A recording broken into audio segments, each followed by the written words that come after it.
Hi friends, स्वागत है आपका अपने YouTube channel cricket talk with Sumit के ऊपर। आज कमाल का दिन रहा है इंडियन क्रिकेट के लिए, कमाल का दिन रहा है इंडियन फैंस के लिए। आज बिल्कुल एक डोमिनेशन की तरह इंडियन टीम आज मैदान पर उतरी थी और कुछ ऐसे यूनिक चीज़ें हुई हैं आज जो कि आज से पहले कभी भी नहीं हुई थी। सबसे पहले तो मैं बता दूं कि जो प्लेइंग 11 मैंने लास्ट वीडियो में बताया था कि ये मेरे प्लेइंग 11 होंगे दोनों टीमों के लिए, सेम एग्जैक्टली वही प्लेइंग 11 थी। और सिर्फ कार्स इन हुए थे और पार्किंसन आउट हुए थे। रेस्ट सारे A to Z player same to same खेले जो मैंने प्रिडिक्शन दी थी। मुझे ऑलमोस्ट लग गया था कि विराट कोहली आउट होंगे और उनकी जगह पे श्रेयस अय्यर इन होंगे, और सेम ऐसा हुआ भी। और व्हाट ए डे। आज का दिन ऐसा था कि आप बोल सकते हैं कि इंडिया ने एक भी मिस्टेक नहीं की। A day without a mistake in Indian cricket history, जहां पे वो टॉस जीतने से लेकर के मैच फिनिश करने तक कहीं पे भी उनकी कोई एरर्स नजर नहीं आई या कहीं पे भी उनकी कोई मिस्टेक्स नजर नहीं आई। कंप्लीट डोमिनेशन जिसे बोला जाता है, जिसे क्रिकेट वर्ल्ड में क्रिकेट टर्म्स में यूज किया जाता है कि आपने मौका ही नहीं दिया सामने वाले को कि वो आप पर पलटवार कर सकें या फिर आपके ऊपर कोई भी दबाव या प्रेशर बना सकें। कुछ इस तरह का डे था, कुछ इस तरह का डे में बहुत ही मजेदार इनिंग रही बैटिंग और में भी और बॉलिंग में भी इंडियन टीम की तरफ से। तो सबसे पहले बात करेंगे कि आज इंडिया ने 10 विकेट से मैच जीता और ये शायद उनके इंडियन क्रिकेट टीम के हिस्ट्री के हिसाब से 7th टाइम उन्होंने 10 विकेट से मैच को फिनिश किया है। सबसे पहले मुझे याद आता है 1975 में ईस्ट अफ्रीका के अगेंस्ट में इंडिया ने 10 विकेट से मैच जीता था। और कुछ मैचेस मैंने देखे हैं जो इंडिया ने 10 विकेट से जीती है। जस्ट लाइक वेस्ट इंडीज में 1997 में पोर्ट ऑफ स्पेन पे शायद इंडिया ने 10 विकेट से जीत हासिल की थी। उसके बाद श्रीलंका में श्रीलंका के साथ 97 रनों की चेस करके इंडिया ने 10 विकेट से जीत हासिल की थी। तो कुछ इस तरह से मेमोरेबल इवेंट्स हैं जो कि मुझे याद है। मैं स्टैट्स नहीं देखा हूँ, बट जो मुझे वेगली याद है जहाँ कि यहाँ मैंने फॉलो किया था क्रिकेट मैचेस को, और इंडिया 10-10 विकेट से यहाँ सब मैच जीती है। एक शायद जिम्बाब्वे में भी इंडियन टीम ने मैच जीता था। 2016 की बात है मुझे जहाँ तक याद आ रही है कि वहाँ पे भी शायद 10 विकेट से इंडिया विक्ट्री हुई थी। और आज का दिन है जो इंडिया ने 7वीं बार ये करिश्मा करके दिखाया है। और साथ ही इंग्लैंड की ये पहली 10 विकेट की हार है जहाँ अपने होम ग्राउंड पर, जहाँ पर उनको ये मिली है ये शिकस्त, ये करारी शिकस्त है जो इंडियन टीम को रूल आउट कर रहे थे कि इंडियन टीम अब कोहली के बिना या फिर उनके प्रीमियर बैट्समैन या बॉलर के बिना इंडिया की कोई भी उतनी चांस नहीं है, आउटसाइड चांस नहीं है कि इस तरीके से वो जीतेंगे या फिर सीरीज में एक मैच जीत सकती है इंडिया टीम। लोगों ने बस यही कयास लगाए थे। तो ये आज ये मुकाबला पूरी की तरह से बॉलर्स ने डोमिनेट किया। पहले तो टॉस को रोहित शर्मा ने टॉस जीता, कंडीशन ओवर कास्ट जरूर थे। और यहाँ पे मैं बोलता हूँ आज इंडियन टीम ने दो चीज़ें मुझे बहुत अच्छी लगी। आप किसी भी क्रिकेटर को या किसी भी चैनल को फॉलो करते हैं वहाँ पे आपको ये बात नहीं बताई जाएगी जो मैं आपको बताने जा रहा हूँ। मुझे आज की जो जोड़ी थी, मैं फिर से रिपीट कर रहा हूँ, मुझे आज की जो जोड़ी थी बैटिंग में और बॉलिंग में, ये सेम जोड़ी वर्ल्ड कप में चाहिए। ये इंडिया की बेस्ट जोड़ी है बॉलिंग के लिहाज से और बैटिंग के लिहाज से भी। रोहित शर्मा, शिखर धवन, जसप्रीत बुमराह, मोहम्मद सामी, ये दो जो पेयर हैं ये आपको बॉलिंग में भी चाहिए और बैटिंग में भी चाहिए। क्योंकि ये जो बॉलर्स हैं इनको पता है किस कंडीशन में कैसे बॉलिंग करनी है। ये इतने एक्सपीरियंस है कि ये कभी भी सामने वालों को अपने दम पर नेस्तनाबूद कर सकते हैं, उनको पूरा गेम से हटा सकते हैं और अपना लोहा मनवा सकते हैं किसी भी पिच पे, किसी भी वेन्यू पे या किसी भी समय पे, डे नाइट मैच हो या डे मैच हो। ये इनको पता है कि किसकी कमजोरी कहाँ पे है और किसको कहाँ पे हिट करना है जिससे उसे सबसे ज़्यादा मुसीबत हो या सबसे ज़्यादा प्रॉब्लम क्रिएट हो। तो कुछ दिन ऐसा ही था आज के डेट पे। और एक और आप मज़ेदार बात सुनेंगे जो कि मेरे ख्याल से मुझे नहीं लगता कोई और बता रहा होगा चैनल पे, कि 50 ओवर का मैच था ये, बट दोनों टीम ने मिला करके भी 50 ओवर नहीं खेला। कुछ इस तरह का डोमिनेशन था इंडियन क्रिकेट टीम का आज के मैच के ऊपर कि शायद 30 ओवर्स के आसपास इंग्लैंड टीम ने बैटिंग की और 18-19वें ओवर में इंडियन टीम ने ये मैच को जीत लिया। दोनों टीम मिला करके भी 50 ओवर नहीं खेल सकी। कुछ इस तरह का मैच था। सबसे पहले बात करते हैं बॉलिंग यूनिट की तरफ से। जसप्रीत बुमराह ने जिनको पता है कि किस कंडीशन में कैसी बॉलिंग करनी चाहिए। इंटरव्यू के बाद आपने उनकी बात सुनी होगी कि हम लोग जब पिच पर आए या फिर हम लोग जब ग्राउंड पर आए तो हम लोगों ने चेक किया और जो हमारा प्लान था उस प्लान को न करते हुए हम अपना नया प्लान बनाए और उसको एग्जीक्यूट किए। तो ये बॉलर को हमेशा पता होना चाहिए कि उनको एक प्लान दिया जाता है सर्टेनली कि आपको इस प्लान के तहत बॉलिंग करनी है, बट जब आप पिच को एसेस करते हो और देखते हो कि नहीं यहाँ पे ये प्लान काम नहीं करेगा, और दोनों जो पार्टनर थे मोहम्मद सामी एंड जसप्रीत बुमराह, इन दोनों ने डिस्कस किया होगा या डिसाइड किया होगा कि हमें इस चैनल पे हिट करना है या एक सर्टेन लेंथ पे हिट करनी है जिससे बॉल राइज हो रहा है और वहां से हमें विकेट निकालनी है। कुछ बॉलें हमें आगे करनी होंगी बैट्समैन को टेस्ट करने के लिए, स्विंग देखने के लिए, और हमें कुछ back of the length bowling करनी होगी जहां से बॉल राइज हो रहा था और अच्छी उछाल आ रहा था, जिस तरह से जो रूट फंसे, जिस तरह से बेन स्टोक्स फंसे और जिस तरह से बेयर स्टो भी फंसे। और जब बॉल आगे कर रहे थे तो उसमें जेसन रॉय फंसे और आपका क्या बोलते हैं बटलर फंसे, और आपका तीसरा लियाम लिविंगस्टोन भी उसी लेंथ पे फंसे कि जहां पे बॉल उन्होंने आगे पिच की और स्विंग होने का पूरा मौका दिया बॉल को। स्विंग होने के बाद उन्हें समझ में नहीं आया और वो अपना विकेट थ्रो अवे करके चले गए। तो उसके बाद जसप्रीत बुमराह ने जो 6 विकेट लिया, ये उनकी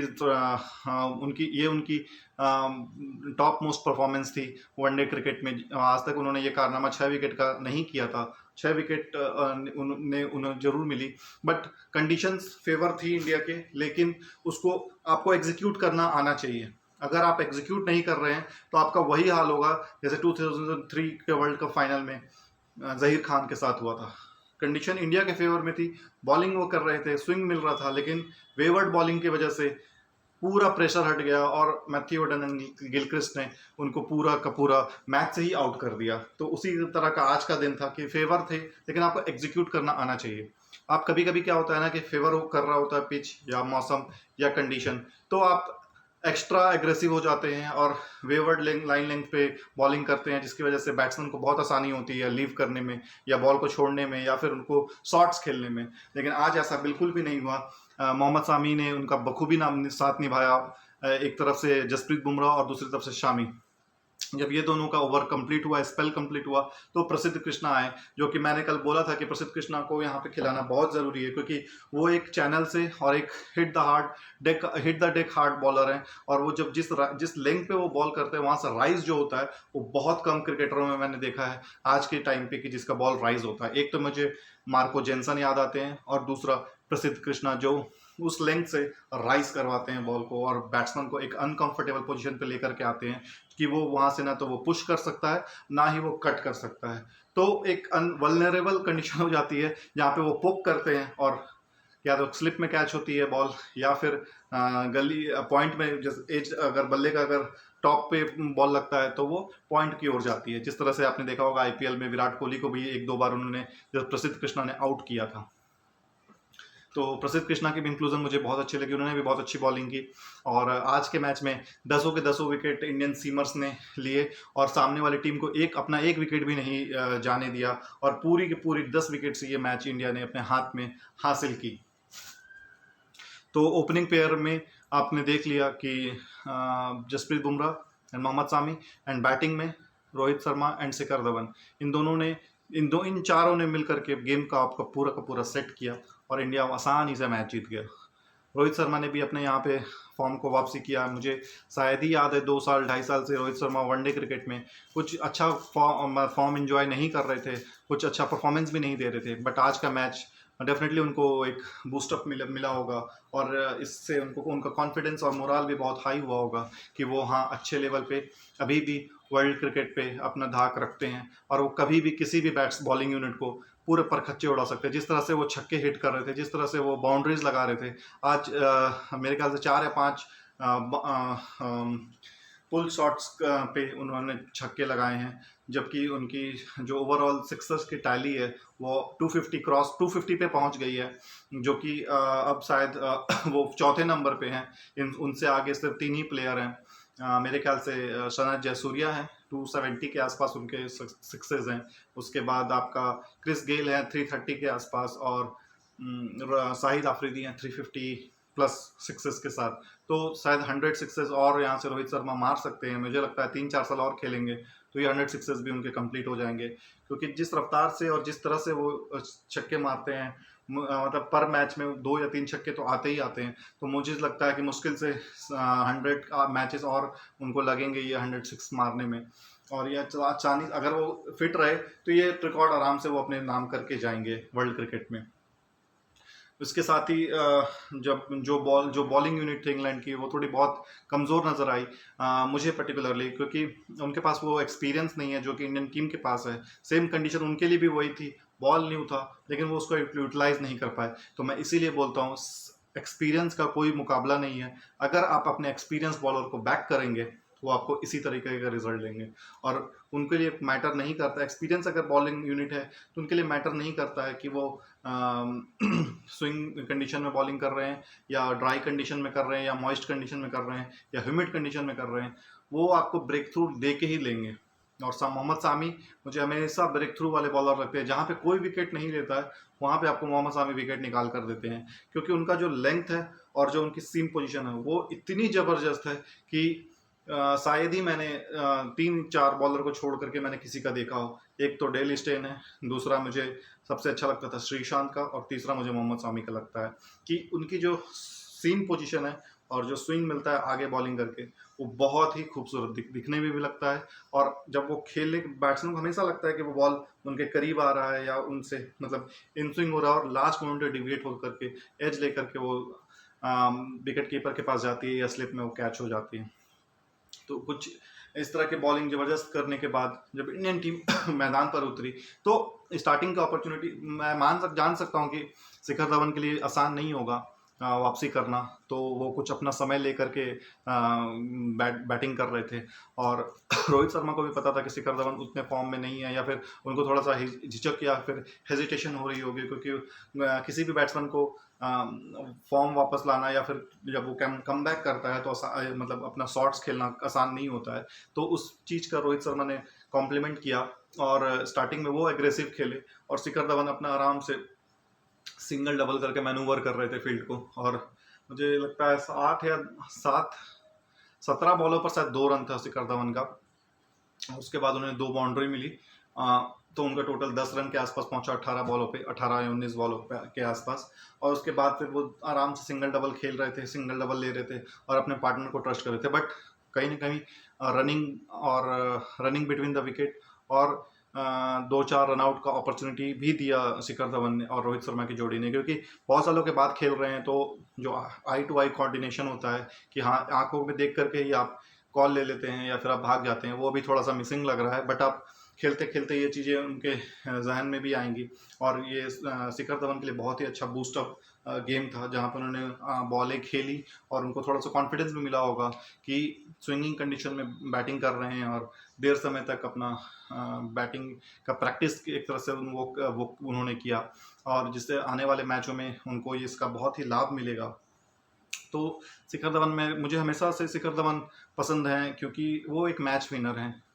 मैं उनका तारीफ भी करता हूँ, उनका फेवर भी करता हूँ, क्योंकि वो एक जेन्युइन मैच विनर है। अगर उनके जगह पे कल की डेट में केएल राहुल फिट होते हैं तो मैं केएल राहुल के बजाय शिखर धवन को ही ऑप्ट करूंगा, क्योंकि एक खौफ होता है बैट्समैन का कि जैसे केएल राहुल है, मुझे पता है वो एक आध मैच में चलेंगे या एक आध मैच में, लेकिन वो हर मैच में नहीं चल सकते।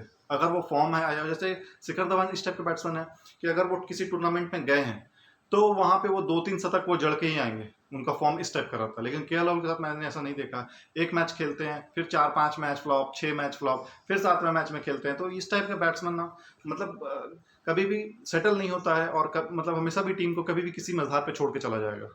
तो शिखर धवन उस टाइप के नहीं है। अगर रोहित शर्मा और शिखर धवन का आप देखिए, कंटिन्यूस ये उनकी मतलब कंटिन्यूस नहीं, ये उनकी 18वीं 100 सेंचुरी थी, जो कि वर्ल्ड क्रिकेट में थर्ड बेस्ट होगी मेरे ख्याल से। फर्स्ट शायद सौरव गांगुली और सचिन तेंदुलकर का है, मेरे ख्याल से 26 शतक है उनके नाम। उसके बाद रत्न दिलशन और संगाकारा का है, मेरे ख्याल से 20 शतक के आसपास उनका है। थर्ड नंबर पे कोहली एंड रोहित शर्मा है, और थर्ड नंबर पे ही और कोहली, रोहित शर्मा एंड शिखर धवन है, जिन्होंने दोनों ने 18 सेंचुरी किया, तो ऑलमोस्ट ये थर्ड नंबर पे आ गए हैं। तो इतने सेंचुरीज अगर आप मारते हैं, एक दूसरे के साथ रहते हैं, तो आपको पता है कि किसका क्या वीकनेस है, कब कौन प्लेयर में वो कमजोर महसूस कर रहा है, किस बॉलर के अगेंस्ट वो थोड़ा सा वल्नरेबल है, या वो किस बॉलर के अगेंस्ट में थोड़ा सा वो फॉर्म उसकी ठीक नहीं लग रही है, या बॉल हिट बैट पे नहीं आ रहा है। तो आपके एक दूसरे की अंडरस्टैंडिंग जब होती है तो खेलना बहुत आसान हो जाता है। जस्ट लाइक पार्टनरशिप में, आप बॉलिंग हो चाहे बैटिंग हो, पार्टनरशिप बहुत जरूरी होता है। पार्टनरशिप अगर आप करेंगे तो पार्टनरशिप में क्या होता है, टैंडम में आपको विकेट भी मिलेंगे। अगर एक बॉलर अच्छा रन अगर सेव कर रहा है तो दूसरा बॉलर को विकेट मिलेगा, क्योंकि वो उसके अगेंस्ट में चांस लेंगे। तो पार्टनरशिप इसलिए हमेशा जरूरी होता है, क्योंकि पार्टनरशिप करते करते करते करते आप आपको एक तो पहले थकान महसूस नहीं होगी। जब आप दूसरे के टैंडम में बॉलिंग करेंगे, दोनों आप अपना एक दूसरे को प्लान बता सकते हैं कि हाँ मेरा प्लान ये है, मैं 2 इन स्विंगर या 2 आउट स्विंगर करूंगा, और चौथी बॉल या 5वीं बॉल बाउंसर करूंगा। तो उनको पूरा पता होता है। और शिखर धवन को इसलिए भी मैं पसंद करता हूँ कि वो लेफ्ट हैंडर है।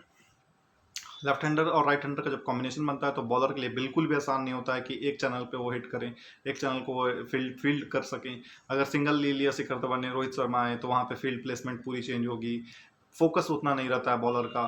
सबसे जरूरी चीज़ होता है फोकस। अगर आप फोकस्ड हैं आपको विकेट मिलेंगे, अगर आप फोकस नहीं है तो आपका here and there ball fall करेगा और एक लूज बाउंड्री मिलेगी। तो एक ओवर में एक बाउंड्री भी मिल जाता है तो रन रेट पूरा मेकअप हो जाता है, जैसा कि आप वनडे क्रिकेट में जानते हैं। तो इस तरीके से आपको यहाँ पे पार्टनरशिप कर लगानी होती है। उसके बाद मुझे जेसन रॉय के बारे में भी बात करना है। जेसन रॉय फॉर्म अपने, मुझे नहीं लगता कि वो फॉर्म में हैं, क्योंकि T20 में भी वो उतने अच्छे साबित नहीं हुए हैं, और कहीं ना कहीं अपने फॉर्म तलाश रहे हैं, बॉल हिट कर रहे हैं। और वो सेम कोहली के साथ जो हो रहा है कि बॉल बैट में लग रहा है और या तो विकेट में लग रहा है, या तो स्लिप में जा रही है, या फील्डर के पास डायरेक्ट जाती है। तो उनको समझ में नहीं आ रहा है कि मैं क्या करूँ, क्योंकि उनका एक ही टाइप का गेम प्लान है, अटैक और हिट, अटैक और हिट, और उनको बॉल नहीं मिलता तो फ्रस्ट्रेट होते हैं और इसी तरह अपना विकेट थ्रो करके चले जाते हैं। तो इंग्लैंड मैनेजमेंट को यहाँ पे एक डिसीजन लेना होगा कि या तो वो जेसन रॉय के साथ जाएं, या उनके जगह पे कोई और बैट्समैन पिक कर सकते हैं। बट मैं चाहूँगा कि जेसन रॉय के साथ ही जाएं, क्योंकि वो एक्सपीरियंस कैंपेनर हैं और फॉर्म कभी भी उनका वापस आ सकता है। तो जेसन रॉय ओपनिंग स्लॉट के लिए फाइनल हैं मेरे ख्याल से। अगले मैच में भी वो ओपनिंग ही करेंगे, लेकिन उनको फॉर्म, इंग्लैंड को मतलब एक अच्छी शुरुआत देनी पड़ेगी उनको, जिससे की वजह से वो एक मजबूत कंडीशन में आए।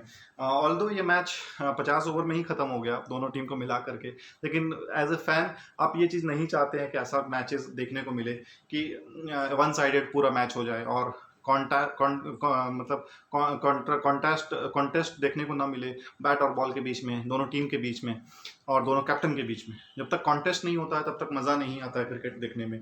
और मैं हूँ, चाहे कोई भी फ़ैन हो, चाहे वो कोई न्यूट्रल फ़ैन हो किसी और कंट्री का, तो क्रिकेट जब देखते हैं तो उनको दिखता है कि हाँ 300 रन बने हैं और 300 अगली टीम चेस कर रही है, तो विकेट भी गिर रहे हैं, प्रेशर भी हो रहा है, रनिंग भी हो रही है, हिटिंग भी हो रही है।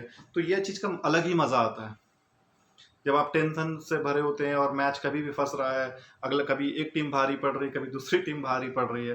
बट ऐसा नहीं हुआ। मैं सब उम्मीद करता हूँ कि सेकंड ODI जो कि परसों खेली जानी है, उसमें ये चीज़ जरूर हो कि दोनों टीम को बराबर मौका मिले और दोनों टीम अपना जलवा दिखाएं। और जीत हार तो लगी रहती है। इंग्लैंड को यहाँ से ये नहीं लेना चाहिए, डिसअपॉइंट नहीं होना चाहिए। उनको ये मानना चाहिए कि आज का हमारा दिन ऐसा था कि आज हमारे लिए बिल्कुल भी कुछ भी सही नहीं हुआ। टॉस हारने से लेकर के फर्स्ट विकेट से लेकर के मैच हारने तक, तो उनको कतई उनको डिसअपॉइंट होने का ज़रूरत नहीं है। ये सब क्रिकेट में कोई भी बैड डे कभी भी आ सकता है। जब इंडिया भी 36 पे ऑल आउट हुई थी तो वो उनका बैड डे था। ऐसा नहीं है कि आप इंडियन टीम उस दिन मतलब 36 पे आउट हुए थे वो बेकार टीम थी। तो आप बाउंस बैक कभी भी कर सकते हैं और करना भी चाहिए। बाउंस बैक होता है तो टूर्नामेंट अच्छा सा खुलेगा और उसका एंजॉयमेंट फैंस ले सकते हैं। बट हाँ, एज ए इंडियन फैन मैं बहुत ही खुश हूँ, स्पेशली जसप्रीत बुमराह के लिए। उन्होंने बहुत ही ज़बरदस्त बॉलिंग की और स्पेशली दिखाया लोगों को कि आज भी उनमें धार वो चीज़ है। एक दिन 2 दिन खराब हो सकते हैं। जो इंडिया ने टेस्ट मैच हारा, मुझे इंग्लैंड ने नो डाउट अच्छा क्रिकेट खेला, बट मैं 2 चीज़ें पॉइंट आपको करना चाहूँगा। वर्ल्ड क्रिकेट में ऐसा पिचेस कोई नहीं चाहता कि 4th डे 5th डे एकदम फ्लैट ट्रैक हो। 4th और 5th टेस्ट मैच का वही तो मज़ा है कि फोर्थ और फिफ्थ डे इतना रफ एंड टफ हो जाता है, इतने वो बन जाते हैं कि आपको वहाँ पे स्किल टेस्ट होता है, कैरेक्टर टेस्ट होता है, बॉल आराम से बैट पे आ रही है, हिट कर रहे हैं इधर उधर, तो उसमें कॉन्टेस्ट देखने को नहीं नजर आता है। इंग्लैंड अच्छी खेली, मैं उससे क्रेडिट नहीं ले रहा हूँ, बट पिच का बहुत बड़ा योगदान था, जो मैं न्यूजीलैंड टेस्ट में भी देखा, तीनों टेस्ट में, और इंडिया वाली टेस्ट में भी देखा कि चौथे और पांचवें दिन विकेट एकदम फ्लैट हो गई। चौथे, जबकि कोई भी अब वर्ल्ड क्रिकेट में चले जाए, फोर्थ और फिफ्थ डे पे बैटिंग बॉल जो आएगा वो अनइवन बाउंस पे होगा, रफ बनते हैं तो स्पिनर रोल प्ले करता है, लेकिन वहां पे ऐसा कुछ भी नहीं हो रहा था। मैं डिफेंस नहीं कर रहा हूँ इंडियन टीम को, 380 run on A given day कभी भी हमेशा आप लेंगे तो वो ज़्यादा ही रहते हैं। उस दिन पर्टिकुलरली दिन खराब था और इंग्लैंड जीत गया। सेम चीज़ें हुई थी, इंग्लैंड जब 2008 में या 7 में जब इंग्लैंड वनडे टेस्ट के लिए यहाँ पे आया था, इंडिया आई थी, तो इंग्लैंड ने भी 380 का टारगेट कुछ दिया था इंडियन टीम को, जो कि इंडियन टीम ने उसको चेस कर लिया था, लेकिन वहां पे बॉल बाउंस भी हो रहा था, बॉल स्पिन भी हो रहा था, ग्रिप भी हो रहा था, सब कुछ हो रहा था, तो वो एक अटपटा नहीं लगा। उसमें लोगों ने यही बोला कि इंडियन टीम ने बहुत जबरदस्त खेला, उसमें सचिन तेंदुलकर ने शतक मारा था। मुझे याद है फोर्थ डे इवनिंग में जब इंडियन टीम बैटिंग करने आई थी, तो वीरेंद्र सहवाग ने बहुत ही तेजी से आतिशबाजी पारी खेली थी और इंडिया को 250 रन, नेक्स्ट लास्ट डे पे 250 रन के करीब पहुंचा दिया था। मतलब 120 रन इंडियन टीम ने 30 ओवर या फिर हार्डली 28 से 30 ओवर के बीच में बना दिया था, जिसकी वजह से इंडिया टीम 250 रन बनाने थे लास्ट डे पे, और वो विकेट गिरते थे पड़ते इंडिया टीम वो पहुंची और बहुत ही अच्छा मैच खेली वो, क्योंकि वहां पे कंप्लेंट कोई नहीं कर सकता कि हाँ पिच में कोई बाउंस नहीं था, पिच में टर्न नहीं था, और ये नहीं था वो नहीं था, सभी कुछ हो रहे थे वहां पे। आप वो यूट्यूब पे वो वीडियो अभी भी होंगी, आप देख सकते हैं उसके हाईलाइट्स जा करके, बट यहाँ पे ऐसा कुछ भी नहीं हो रहा था कि हाँ बॉल बाउंस मतलब ड्यूबियस बाउंस है, कभी बॉल नीचे गिर रही है, कभी बॉल ऊपर उठ रही है, या स्पिन हो रहा है, कुछ भी ऐसा नहीं था। तो कोई नहीं, आपका ये आपकी होम ग्राउंड है, आपका उसको एंजॉय कर सकते हैं, आप उसको कैसे भी लेना चाहें ले सकते हैं। तो वैसे ही एक और मैच न्यूजीलैंड वर्सेस आयरलैंड का चल रहा है फ्रेंड्स। न्यूजीलैंड बहुत ही बुरे समय से गुजर रही है, या फिर मैं क्या कहूँ कि न्यूजीलैंड आयरलैंड जैसी टीम को भी 3 विकेट से हरा रही है। मतलब वो भी, चलिए आप 300 साढ़े 300 का रन का चेस कर रहे हैं तो समझ में आती है, 216 रन आप चेस कर रहे हैं और आप तीन विकेट से जीत रहे हैं, ये बहुत ही पुअर है न्यूजीलैंड क्रिकेट के लिए, और बहुत ही अच्छी साइन है आयरलैंड क्रिकेट के लिए कि वो एक टफ कंपटीशन इंडिया को भी दिया उन्होंने, न्यूजीलैंड को भी दे रही है वो। और न्यूजीलैंड के ओर से ब्रेसवेल, जो उन्होंने लास्ट मैच में सेंचुरी मारी थी, उन्होंने आज भी अच्छा परफॉर्मेंस किया, कुछ 42 रन उन्होंने बनाए और 2 विकेट भी लिया महत्वपूर्ण। और आयरलैंड की तरफ से जॉर्ज डॉकरेल ने हाफ सेंचुरी बनाई, तो जाकर के स्कोर 216 तक पहुंचा, और न्यूजीलैंड इसे 3 विकेट रहते इसे हासिल किया। इसमें जो कि दो बैट्समैन के हाफ सेंचुरी भी थे, आपके एलन फिन जो कि ओपनर थे, उनकी भी हाफ सेंचुरी हुई थी, और captain and wicket keeper Tom Latham, उनकी भी हाफ सेंचुरी हुई, बट उसके बावजूद माइकल ब्रेसवेल की आपकी ज़रूरत पड़ी और नीचे आकर के उन्होंने 42 रन का महत्वपूर्ण कंट्रीब्यूशन किया, और 2 विकेट भी आयरलैंड की बैटिंग के टाइम पे या अपने बॉलिंग के टाइम पे 2 विकेट भी झटके, और न्यूजीलैंड इस मैच को जीत सका। तो न्यूजीलैंड क्रिकेट थोड़ी सी डाउन टाइम पे जा रही है, उनको थोड़ा सा अपने आप को अपलिफ्ट करना होगा। मैं समझ सकता हूँ कि वो फुल प्लेयर के साथ नहीं खेल रहे हैं, बट आपको अपनी बेंच स्ट्रेंथ दिखानी पड़ेगी। अगर आप आयरलैंड के साथ नहीं दिखा पाओगे तो फिर कहाँ पे दिखाओगे? आप ऑस्ट्रेलिया में जा करके नहीं दिखा सकते। तो यहाँ पर न्यूजीलैंड क्रिकेट को मैं यही सलाह दूंगा कि वो जल्द से जल्द अपने टॉप गियर पे आए और टॉप परफॉर्म करे, अच्छी वन साइडेड बीट करे, लगे कि हाँ न्यूजीलैंड खेल रही है, वो न्यूजीलैंड जो अभी तक सबसे ज़्यादा वर्ल्ड कप सेमीफाइनल्स और फाइनल खेली है। जितने भी एडिशन हुए हैं उतने आप उठा कर देख लीजिए, न्यूजीलैंड हमेशा सेमीफाइनल तक तो पहुंचती है। उस टीम से आप ऐसी उम्मीद नहीं कर सकते। तो न्यूजीलैंड को यहाँ पे बहुत बड़ी सबक लेनी होगी और आगे के लिए अच्छी मैच खेलने होंगे। तो इसी के साथ मैं आज का वीडियो ये समाप्त करता हूँ फ्रेंड्स। उम्मीद करता हूँ सेकंड ओडीआई अच्छा रोमांचक मैच होगा, और एक टफ कंपटीशन, एक टफ फाइट देखने को मिलेगी दोनों टीमों की तरफ से, और इंडिया वो मैच जीते, मेरी यही दिलों से मनोकामना है। कोई भी जीते हारे, बट क्रिकेट अच्छी होनी चाहिए, मेरा बस ये मानना है। तो इसी के साथ मैं विदा लेता हूँ फ्रेंड्स, अपना बहुत ख्याल रखिएगा, बाय बाय।